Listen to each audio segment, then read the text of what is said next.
Swayam Prabha. Digital India. Educated India.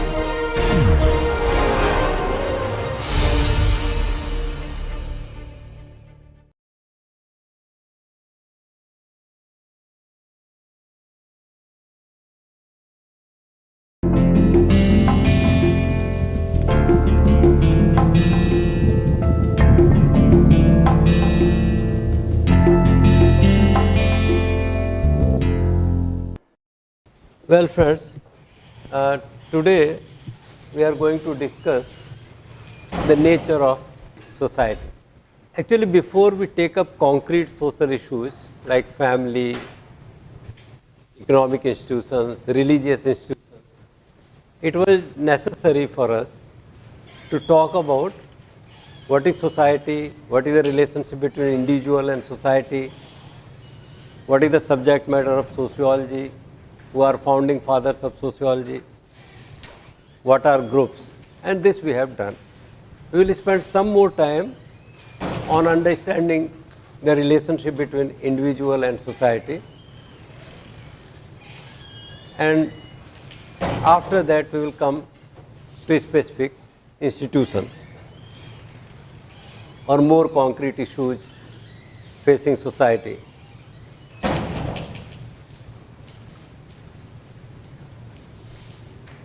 You have seen the definition of group.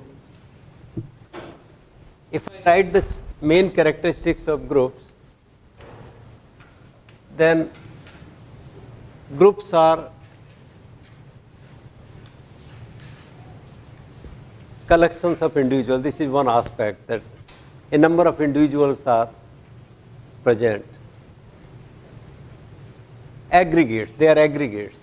Groups are aggregates of individuals.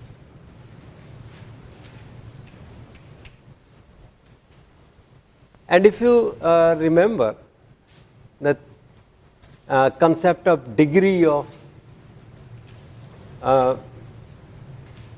group formation, then any aggregate of individuals, including mob, crowds, passers-by,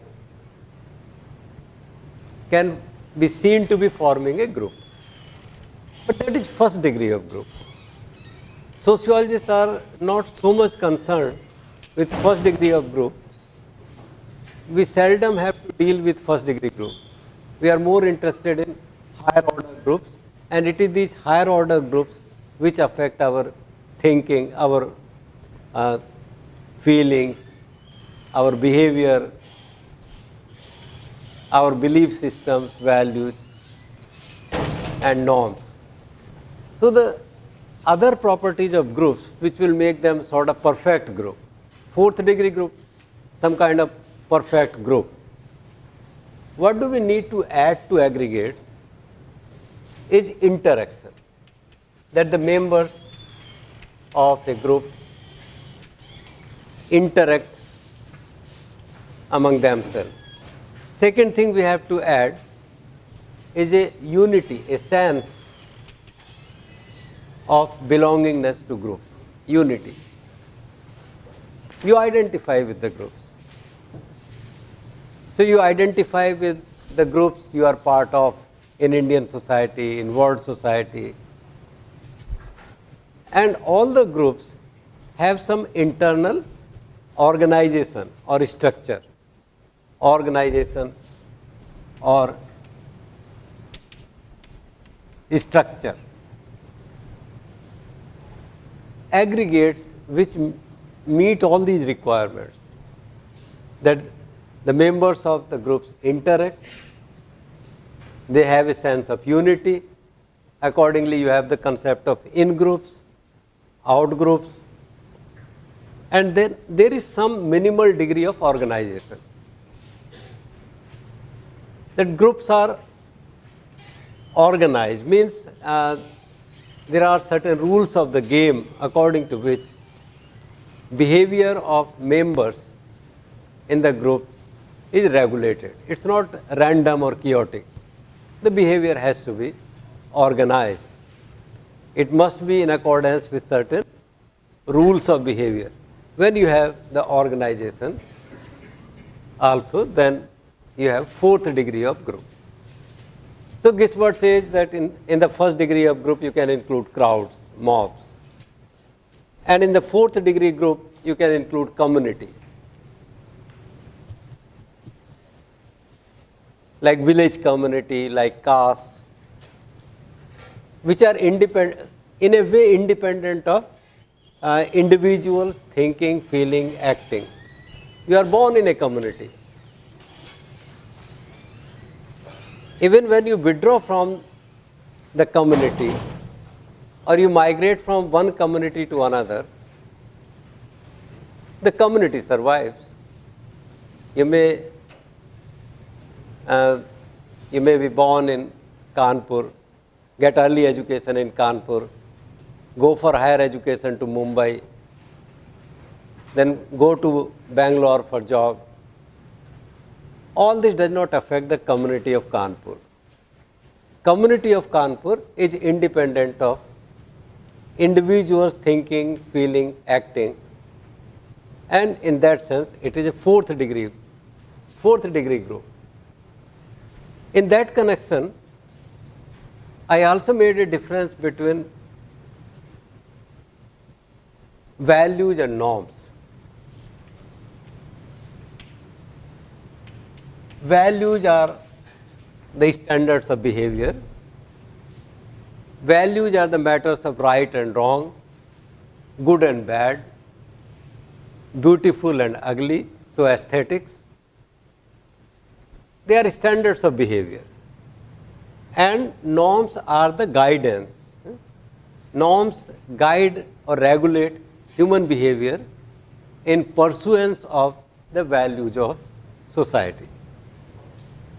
Another thing I mentioned, I am saying, sort of recapitulating it so that there is more clarity on these issues,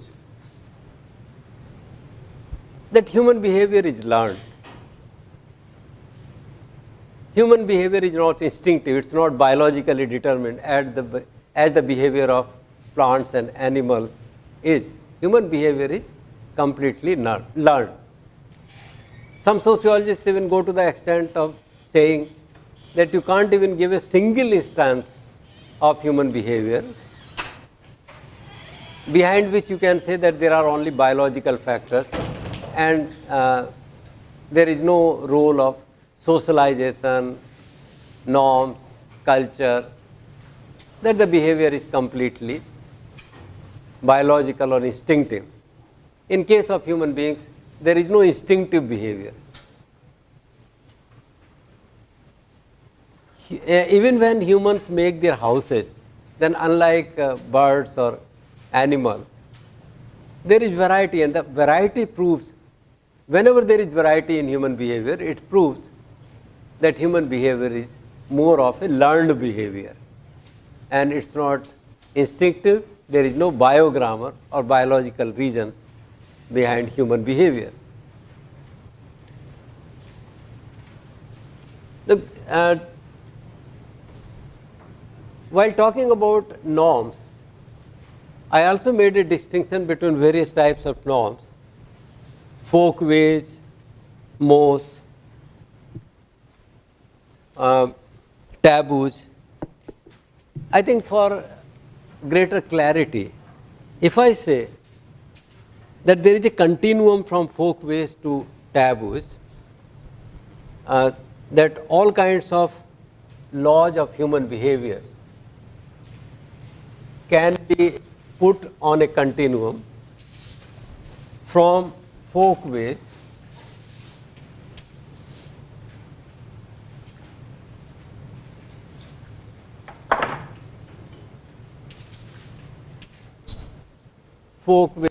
then mores, and then taboos. And this is in accordance with adherence to or emotions attached to.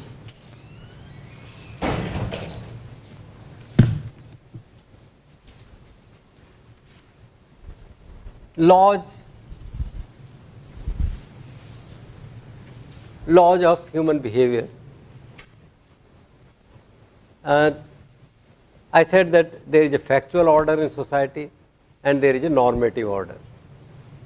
Just by knowing the factual order or by knowing the facts of society, you cannot understand a society. To understand a society is to understand both facts of society as well as the normative pattern, normative order, factual order as well as the normative order. Again, for greater clarity, we can divide all the norms into three major categories: folkways, mores, and taboos. This is on the basis of adherence to or emotions attached to.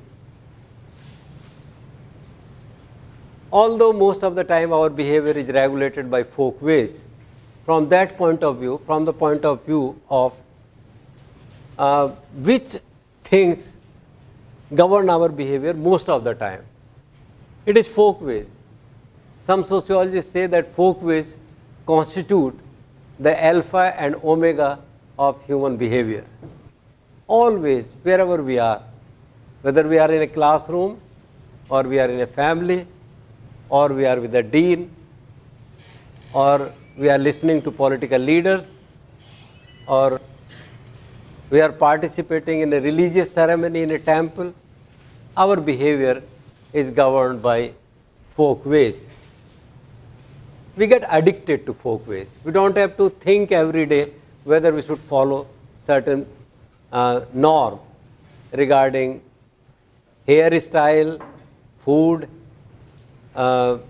language, communication, cleanliness or hygiene, nutrition, greetings, etiquette, interaction with other people. So, adherence to folkways happens automatically because we are addicted. We get addicted to folkways. We do not have to take such decisions every day. Food, lifestyle, morning walk. If there is a norm that people in some community, in some neighborhood, get up early at 4 o'clock and go for a morning walk, they don't have to take decision every day whether they will go for morning walk or not. This is just automatic. People become addicted. Folkways are the alphas and omegas, alpha and omega of human behavior. All the time. The biggest and the most important of the folkways for us is perhaps the example of language. Whatever language, rules of grammar are, we know that they are arbitrary. There is no reason why the rules of grammar should be the way they are. And different languages have their own customs. Grammars of German language, French language, English language, Hindi language, Bengali, even in Indo-Aryan languages, in European language, in groups of languages, grammars are different. But grammars are folkways. If there is a violation of folkways, if there is a violation of rules of grammar, nothing serious happens to society. So society also does not bother about that. Mores are more important. And taboos, although some people can say that the only difference between mores and taboos is that when they are stated positively, they are called mores, and when they are stated negatively, they are called taboos.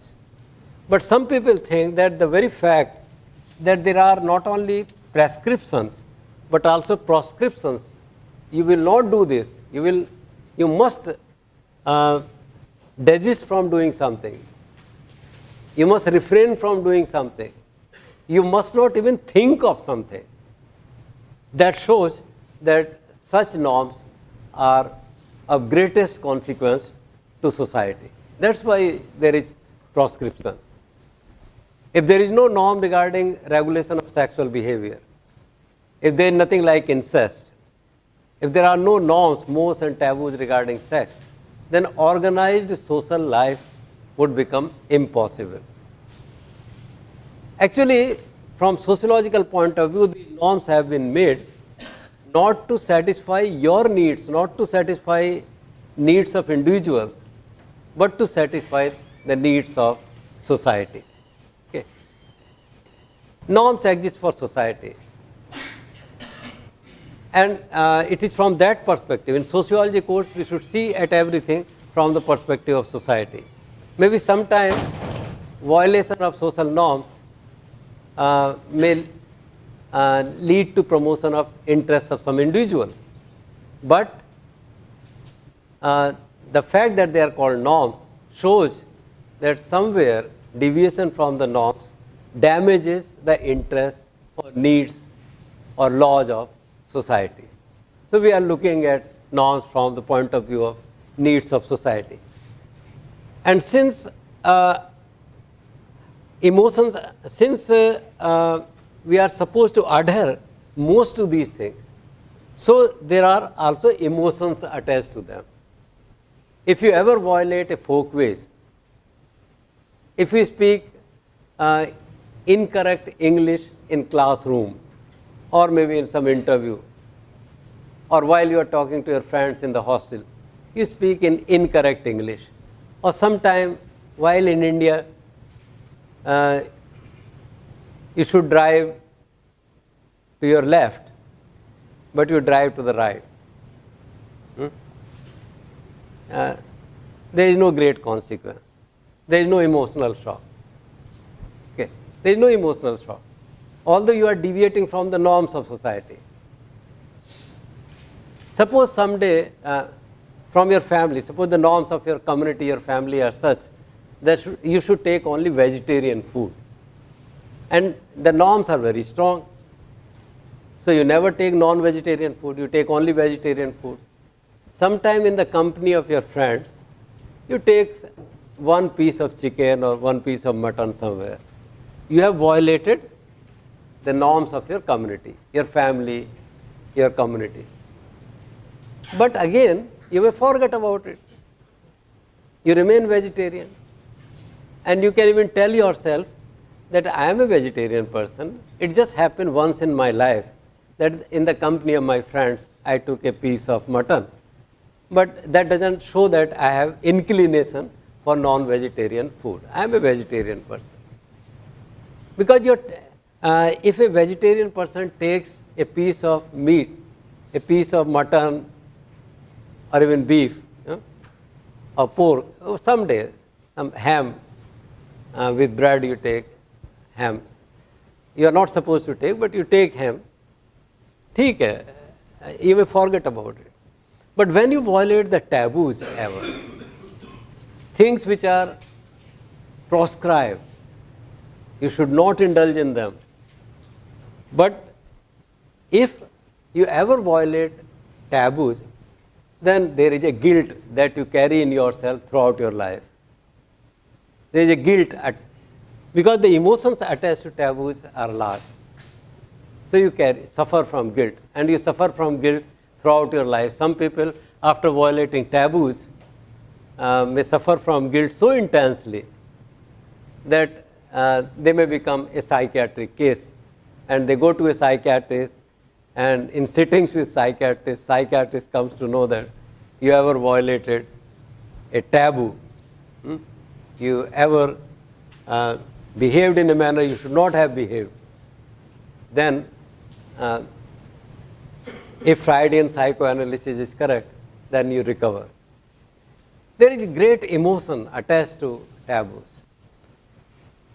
Now, this also shows that in something which I keep on saying, that in sociology there is nothing absolutely correct or absolutely incorrect. It's not mathematics. There is no right or wrong answer. It all depends on the perspective. And the concepts that we use are only to help us in analyzing, understanding, interpreting social behavior, and maybe making some degree of prediction. But there is more fuzziness in study of society than in natural sciences. So when I was giving you the example of a vegetarian person sometime in the company of friends taking a piece of mutton, is that student violating folkways or mores or taboos? So I was telling you that it's a small thing. Maybe once in life, in the company of your friends, you smoke, or you take ham, or you take a piece of mutton, and you forget about it. You continue to think that you are non-smoker, teetotaler, and you are a vegetarian person, and maybe vegetarian for a religious cause. But when I said that maybe you sometimes take beef also, if you are a devout Hindu and you are from outside Kerala, then to take beef is to indulge in very serious sinful activity. You may take a piece of mutton in the company of your friends, but you will never think of taking a piece of beef in company of your friends.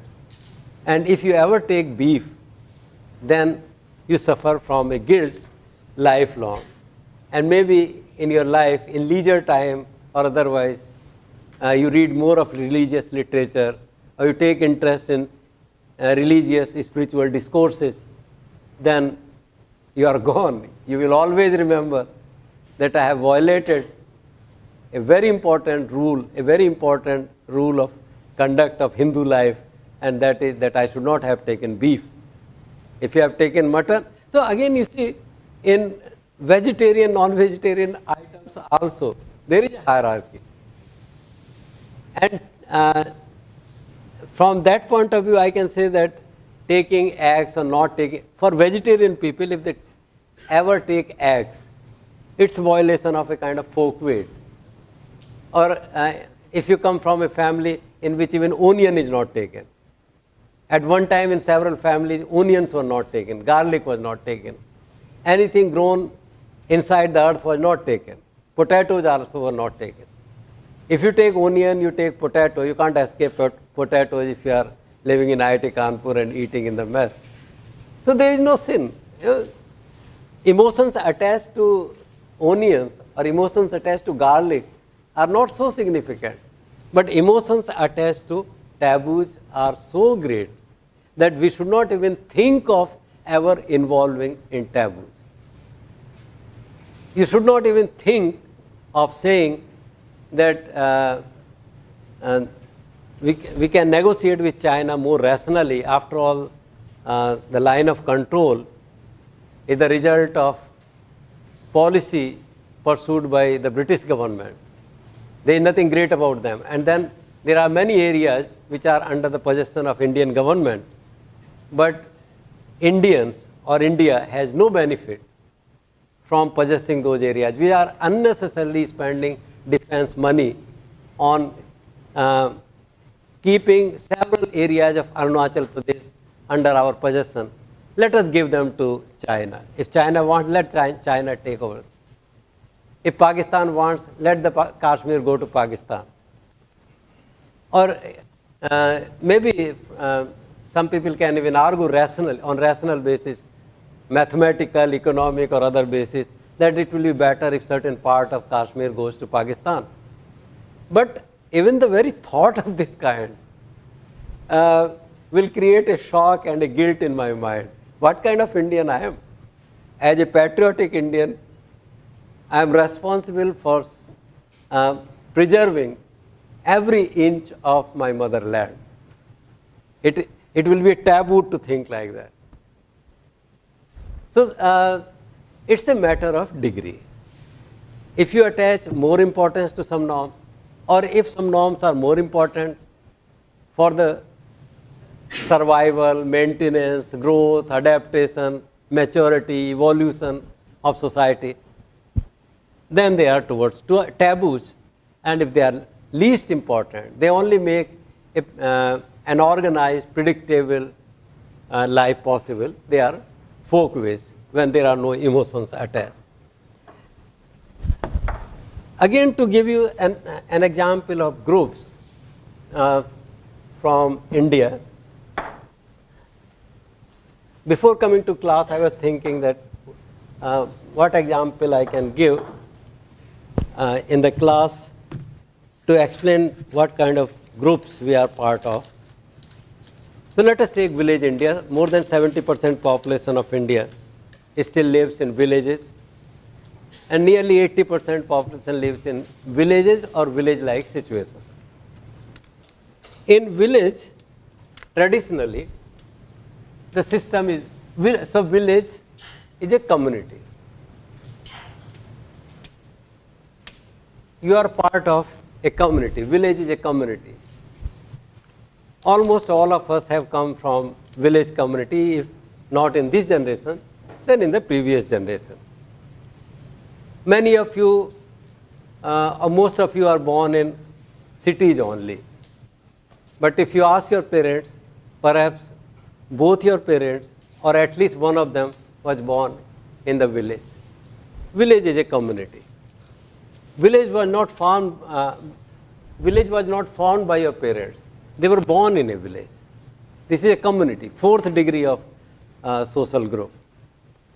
Interaction, aggregate, structure, organization, meaning, identity, unity.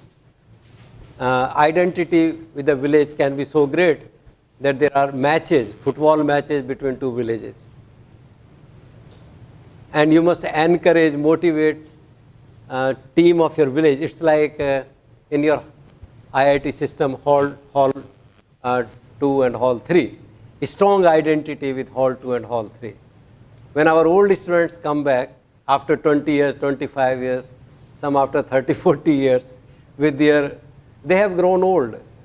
They come with their spouses, they are also old, children, grown up sons and daughters. The first thing they would like to do is to go to hall, because they were either in hall 2 or in hall 3, and their identity with hall 2 or hall 3 remains so strong. When they are working in New York and when they meet other IITians from Kanpur, they will first ask whether you are in hall 2 or hall 3.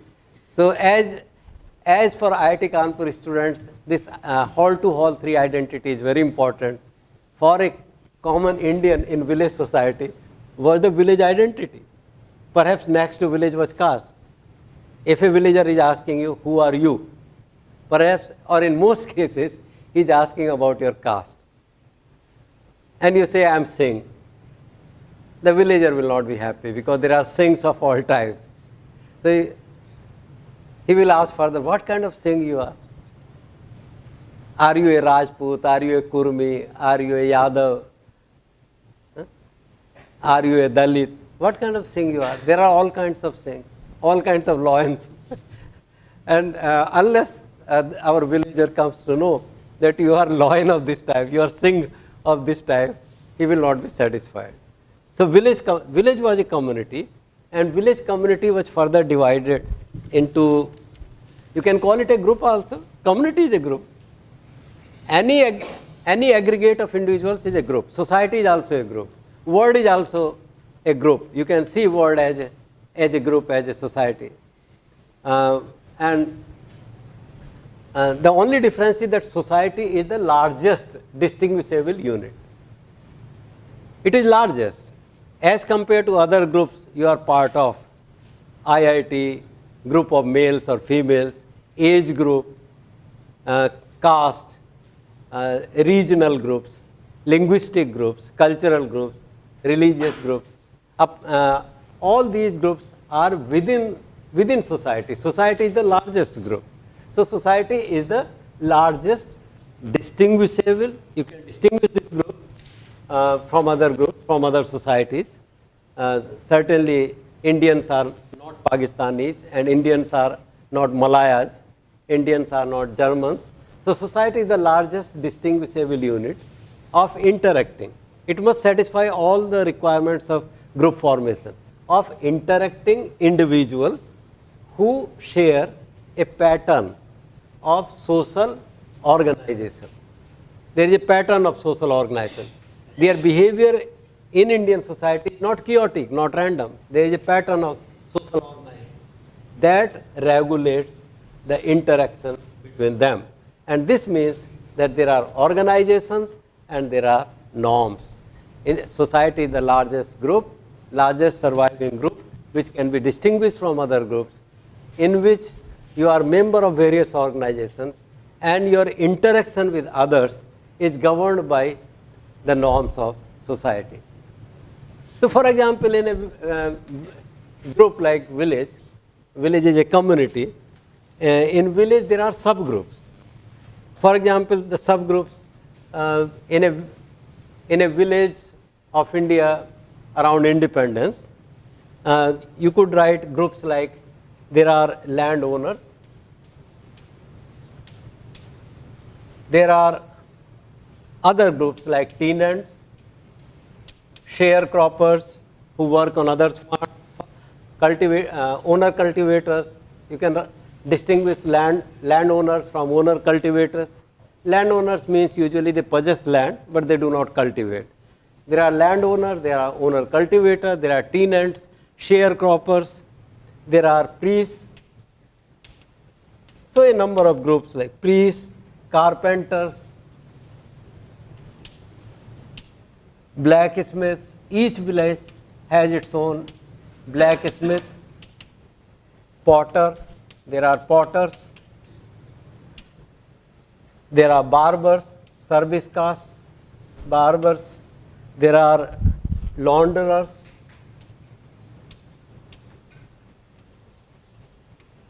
There are menial workers.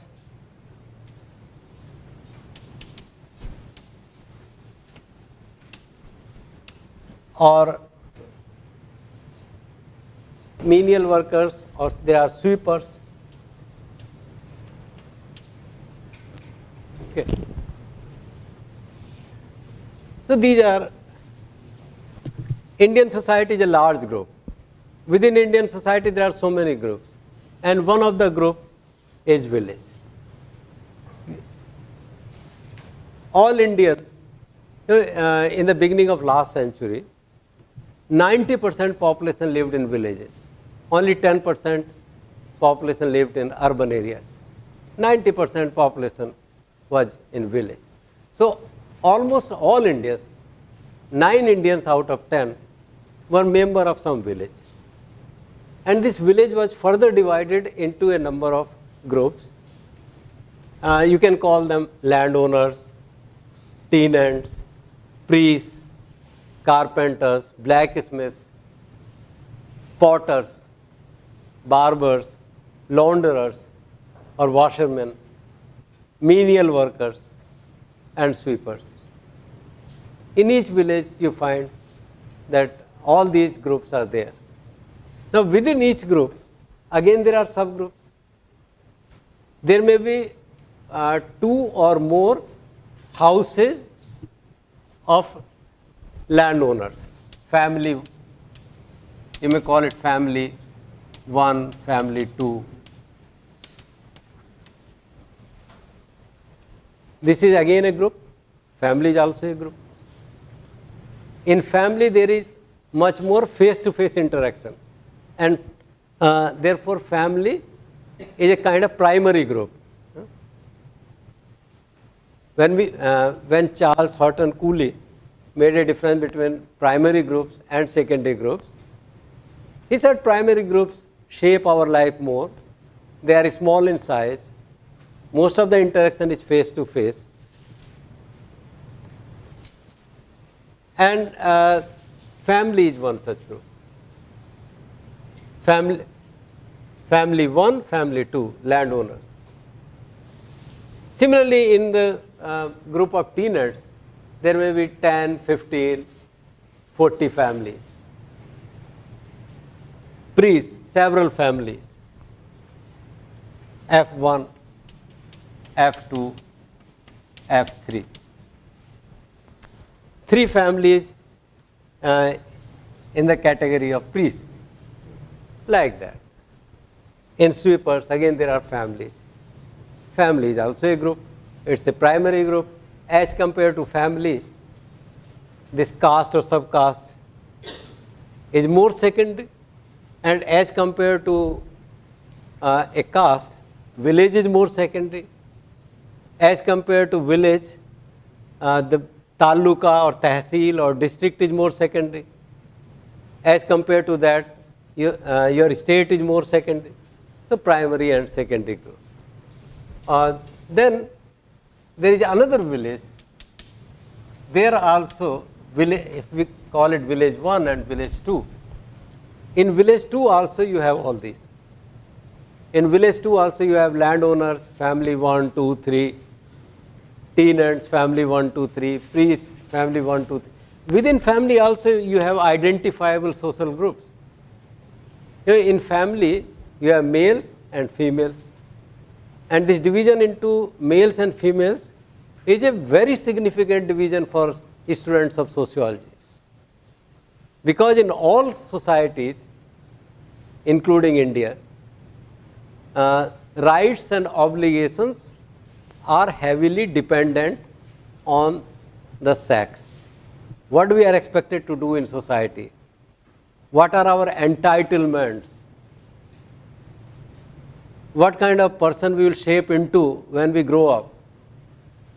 What will be our interactions with other members of society? They are all heavily dependent on our sex or gender. That's why we talk of patriarchy, patriarchal society in which males or fathers are more powerful. Matriarchy, in which mothers are more powerful. There have been a lot of research into this area, that for thousands of years, humans lived in matriarchal society, in which mother was more powerful. But gradually, with industrialization, economic development, modernization, urbanization, and impact of world religions, all world religions are patriarchal. Islam is heavily patriarchal. Christianity is heavily patriarchal. Hinduism is heavily patriarchal. So when our tribals or our village people accepted all these world religions or converted to other world religions, all religions are equal culprit. All religions have taken away, industrialization, modernization and religions have taken away power from females and given it to males. So this female-male distinction is also important. Within each family, you have female, female 1, female 2, several females of different age groups. Age group is also a group. Males, male 1, male 2, male 3. These males are further divided according to age. All are not equally powerful. All males are not equally powerful. When we say that males are more powerful than females, it means the oldest male who is the owner of movable and immovable property, at least a symbolic head, that symbolic head is more powerful. Among females, symbolic mother-in-law is more powerful. A daughter-in-law is not supposed to do anything without taking permission from mother-in-law, whom she will mix with, what activities schedule she will follow the whole day, when she should go for sleep, when she should wake up, what activities she is supposed to do after waking up, is completely structured by mother-in-law. So all as a rule in patriarchal society, males are more powerful than females, but all males or all females are not equally powerful or equally powerless. Mother-in-law is more important. There have been studies among tribes in Australia and several other areas. They have been documented, and our introductory sociology books also talk about them, that there is a hierarchy of importance, power. In most bread-winning person, adult males who are responsible for bread are seen to be very important. So in times of crisis, so all societies also have to decide about what to do with powerless people. Children are powerless, old people are powerless, They are not even needed by society. Old people are not needed. Children are needed. They are the future citizens, but old people are not needed. So society has to think about, there are extremes. In Western society today, the richest persons are the old people. They are called senior citizens. And society is protecting all their health, food, financial, all kinds of interests. They are surviving on social security, pension, provident funds, mutual funds. In our country also all these things are becoming sources of dependence in old age. They are not working, but the society has to keep them alive. It's a wasteful expenditure from social point of view. From one perspective, society is spending unnecessarily. And now the conflict in Western societies like Europe and in America is so intense that people have actually started talking about these things. That as the process of aging is on, as life expectancy has gone up, proportion of old people has also gone up. So proportion of people who are unproductive and they are just surviving. And the society has to pay for their food, medicine, housing, this and that, is enormous. There are other cases, examples of tribals of Australia, like where in times of crisis, old people were expected to commit suicide. When in times of crisis, children were killed, particularly female, they practiced female infanticide. And in some extreme cases, there are records that in drought situations, they not only killed female babies, they also ate them. Extreme. Society consists of extreme cases. Nothing, and I don't know what is right or wrong. As a student of sociology, we can only observe. We can say that societies are like that. Societies have values, norms, culture.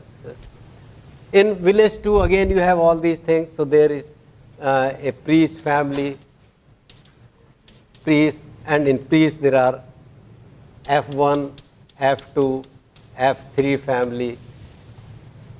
In our society, because we practice village exogamy, we do not marry within the village. So some people of F1 are connected to F2 of village 2, likewise village 3 and so on. And this kind of relationship is called kinship, blood relations. Kinship. This is another group. Relationships are not confined to village and caste and family or household or males or females or age groups. There are relationships of various kinds. Now you have kinship. Similarly, all these people, all these castes and sub-castes and communities are part of some state. There is a king. There may be a small kingdom, and they are all part of that small kingdom. So the whole society like this consists of a political unity also. Now you see, on these bases, and when say Britishers come to India and develop their own administration, they develop some new economic activities, some new occupations, mostly connected with administration and education. So accordingly, new types of groups are formed. Some are educated, some are uneducated, some are less educated, some are literate, some are illiterate. New groups are formed. Some become peons, some become clerks, some become civil servants, ICS officers. So there is a hierarchy of bureaucrats. New groups are formed. And all these groups exist within society called India. All these groups. In a bigger group, that bigger group is the society of India. And there are interactions between these groups. We will talk about these interactions in the next class. There is cooperation, there is conflict, there are interests, there are emotions on the basis of which people conduct themselves. So this is what a complex configuration of groups and subgroups within a larger entity, the biggest group, society, exists. Now some people today are talking of world, global society, global village. can we say that world is a society? World society. Does it make sense to say that there is a world society, or a world society is emerging, or world society exists? If you apply the criteria used for the definition of group, including society, world may be seen as a society, provided, what are the considerations for group? One consideration is aggregate. Yes, world is an aggregate. 7 billion people are inhabiting Earth today. Aggregate. There is identity. Many people today identify with world citizenship, and they feel that national considerations are narrow. We are all members of the same world. There are international conventions, organizations to regulate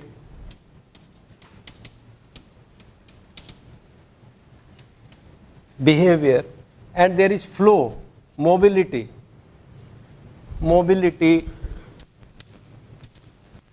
of men and capital. When there is a mobility of men and capital from one country to another, then you can, and that means interaction between companies, interaction between people, interaction between organizations, United Nations summits, international conferences, international conference of sociologists, international conference of chemists, international conference of businessmen. There are interactions between individuals and groups at the international level. There are human rights proposed by United Nations, and almost all the countries of the world are morally obliged to accept the UN Charter for Human Rights. A few years ago, a group of countries met at one place and developed Millennium Development Goals, that by this year, in terms of certain socio-economic indicators, all the countries have to reach there. We have to reduce poverty, we have to reduce infant mortality, etc., etc. And all the countries which are signatory to Millennium Development Goals, and even those countries which are not signatory, feel compelled to move in that direction. If all these things are happening, then you can say that today world society is emerging. When there was no movement of people, from one country to another, when there was no interaction, when there was no identity of world citizenship, there was no world society. But today you can say that starting from individual, we can go up to world